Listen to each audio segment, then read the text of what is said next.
பல்வேறு மாவட்டங்களில் நடைபெற்ற நிகழ்வுகளை சுருக்கமாக விரைவுச் செய்திகளாக இப்பொழுது பார்க்கலாம்.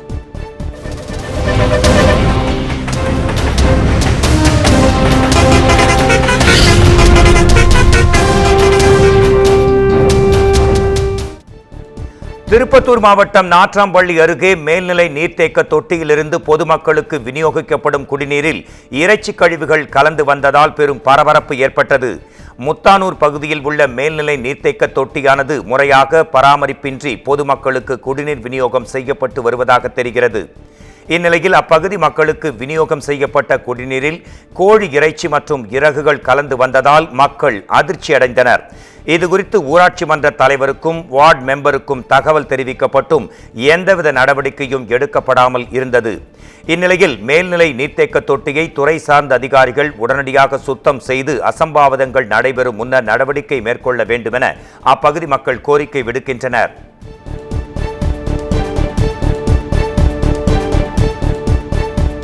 ஈரோட்டில் பொதுமக்களுக்காக விநியோகம் செய்ய வைத்திருந்த பால் பாக்கெட்டுகளை 2 பெண்கள் திருடிச் செல்லும் சிசிடிவி காட்சிகள் வெளியாகியுள்ளன. கனிராவுத்தர் குளம் பகுதியில் உள்ள ஆவின் பால் முகவர் நிலையத்தில் விற்பனைக்காக வைக்கப்பட்டிருந்த பால் பாக்கெட்டுகள் மாயமாகியுள்ளன. இதனால் அதிர்ச்சி அடைந்த அவர்கள் சிசிடிவி காட்சிகளை ஆய்வு செய்தனர். அதில் இருசக்கர வாகனத்தில் வந்த 2 பெண்கள் துப்பட்டாவால் தங்களின் முகத்தை மூடியபடி விற்பனைக்காக பெட்டிகளில் வைக்கப்பட்டிருந்த பால் தயிர் பாக்கெட்டுகளை எடுத்துச் சென்றனர். இதுகுறித்து வழக்கு பதிவு செய்த போலீசார் பால் பாக்கெட்டுகளை திருடிச் சென்ற பெண்களை தேடி வருகின்றனர்.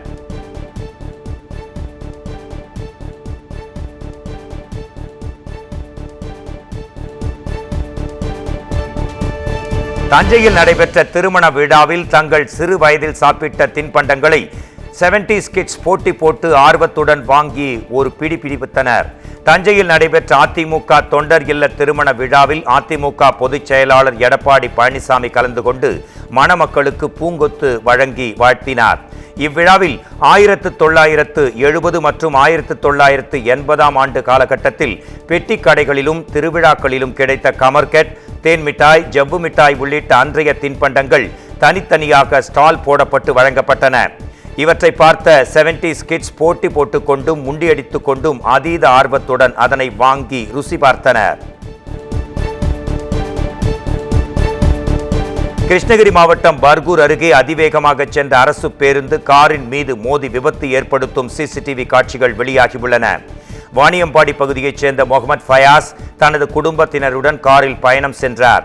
அப்போது அங்கி நாயனப்பள்ளி தேசிய நெடுஞ்சாலையில் அதிவேகமாக சென்ற அரசு பேருந்து காரின் மீது பயங்கரமாக மோதியதில் கார் தலைகுப்புற கவிழ்ந்து எதிரே உள்ள சாலையில் விழுந்தது. இதையடுத்து அவ்வழியே சென்ற கார் ஒன்று விபத்துக்குள்ளான கார் மீது மோதியது. இந்த விபத்தில் முகமது ஃபயாஸின் மகன் உயிரிழந்ததை அடுத்து முகமது ஃபயாஸ், அவரது மனைவி மற்றும் மகள் படுகாயமடைந்து சிகிச்சை பெற்று வருகின்றனர்.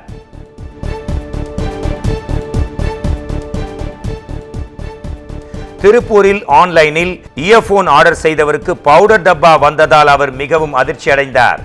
திருப்பூர் கேவிஆர் நகர் பகுதியைச் சேர்ந்த வேல்முருகன் என்பவர் கடந்த சில நாட்களுக்கு முன் ஆன்லைனில் 402 ரூபாய் மதிப்புள்ள இயர்போன் ஆர்டர் செய்திருக்கிறார்.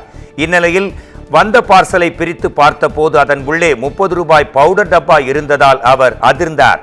இதையடுத்து பொருளை ரிட்டர்ன் செய்ய முயன்ற போது பொருள் மாற்றி இருந்ததால் அதனை ரிட்டர்ன் செய்ய முடியாமல் தவித்து வருவதாக கூறியிருக்கிறார்.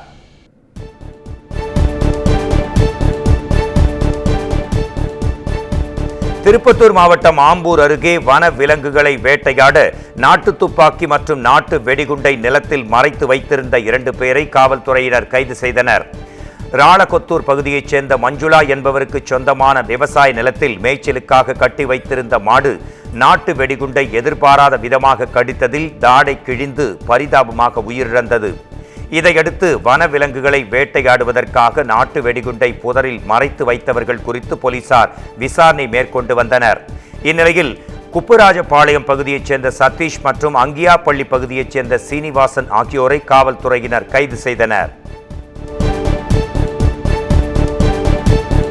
திருப்பத்தூர் அருகே சொத்து தகராறு காரணமாக தந்தையை மகன் கிரிக்கெட் மட்டையால் அடித்து கீழே தள்ளும் வீடியோ சமூக வலைத்தளங்களில் வெளியாகி பரபரப்பை உண்டாக்கியுள்ளது.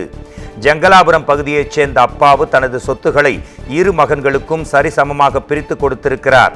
இதையடுத்து அவரின் மூத்த மகன் மார்க்கபந்தீஸ்வரன் தனது அம்மாவின் பெயரில் உள்ள சொத்துகளும் தனக்கு வேண்டும் என்று கூறி தொடர்ந்து தகராறில் ஈடுபட்டு வந்தார்.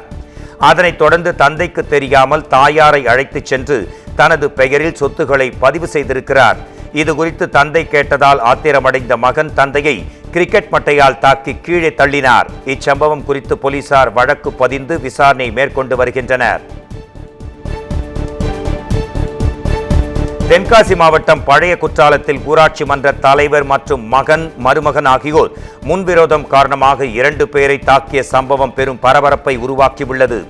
ஆயிரப்பேரி பகுதியைச் சேர்ந்த கோபிநாத் என்பவர் பழைய குற்றாலம் பகுதியில் கார் பார்க்கிங் நிலத்தை குத்தகை எடுத்து தொழில் புரிந்து வருகிறார். இந்நிலையில் அந்த இடத்தில் சாய்ந்து விழும் நிலையில் இருந்த மின்கம்பத்திற்கு மண்ணை நிரப்பி சமப்படுத்தியதாக தெரிகிறது. அப்போது அங்கிருந்த பஞ்சாயத்து தலைவர் சுடலையாண்டி அவரிடம் வாக்குவாதத்தில் ஈடுபட்டுள்ளார். அப்போது அங்கு வந்த சுடலையாண்டியின் மகன் மற்றும் மருமகன் ஆகியோர் கோபிநாத்தையும் உடனிருந்த வழக்கறிஞரையும் இரும்பு கம்பியால் தாக்கியதில் பலத்த காயமடைந்து மருத்துவமனையில் அவர்கள் சிகிச்சை பெற்று வருகின்றனர். இச்சம்பவம் தொடர்பாக போலீசார் வழக்கு பதிவு செய்து விசாரணை புரிந்து வருகின்றனர்.